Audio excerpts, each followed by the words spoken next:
Hi, this is Orit Esther Riter once again today with the Daily Dose of Emuna. So today I want to discuss the whole idea of self-healing in Chodesh Elul. You know, we look at this month and we think to ourselves, boy, there's so much work that I need to be doing this month. Like, how am I going to be able to get everything done? I have to now start, thinking about all the things I've done for the last year, and I have to contemplate, was this right? Was that right? Was this wrong? Was that wrong? And to go through all of that, it feels like I could barely go through my closet and take away some of the things that I have there that have been sort of weighing down on the shelves. How am I supposed to go back now to all of these places? So if we look at it from that inundating, how am I going to get to it, place, then of course it's going to be daunting on us and we're not going to even want to go there.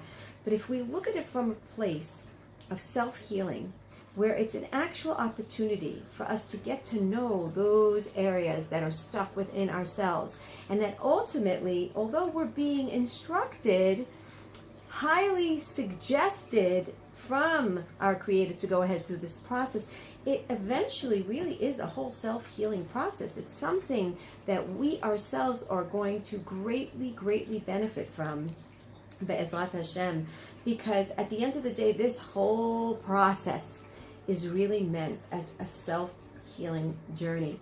We all live in a shattered existence. We all have moments where we're angry, we feel negative, frustrated, anxious. The list goes on for the negative emotions. And that goes to show, when we're in that place, that we are identifying with the source of the shattered existence, the lack of wholeness, the fragmentation in which that we're living right now.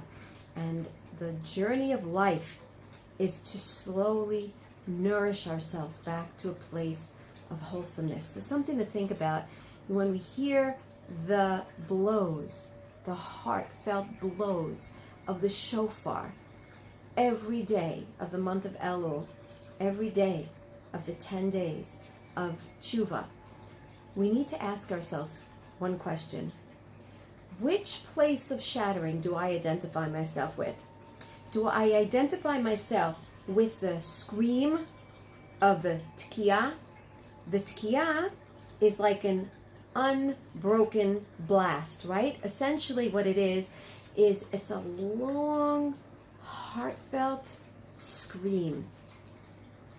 The shattering sometimes in our life comes in the form of a long, deepened, intensified cry over a weakness, over the shattering, over the brokenness that just seems to never end.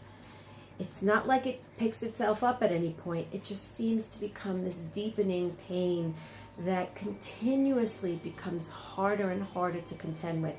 So do I identify the shatteredness, the brokenness inside myself as a tkiyah, or do we see ourselves, unfortunately, sometimes in the shattered place of the shvarim? The shvarim is a constant shattering.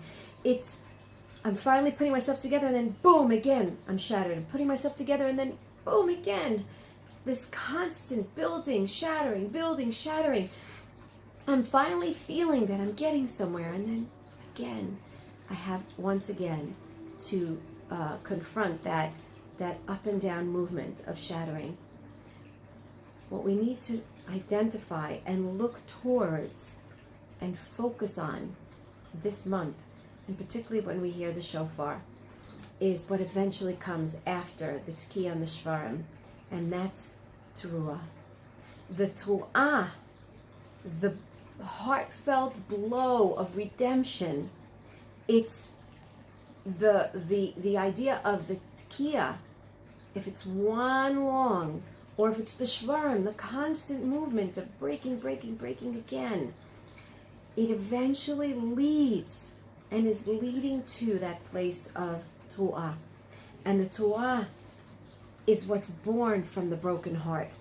What's born from the darkness is essentially a place of redemption.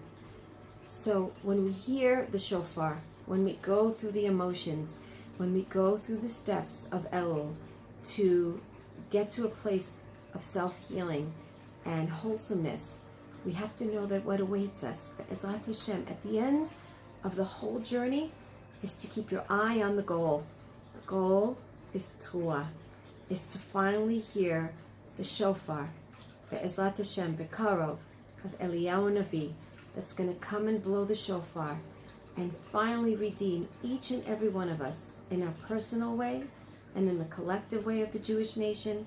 Be'ezrat Hashem, let's keep our mind and our eye focused on that. And Be'ezrat Hashem, that will be the healing that we'll eventually be able to focus on at the end of the shatteredness. Wishing you all an Emuna-filled happy day.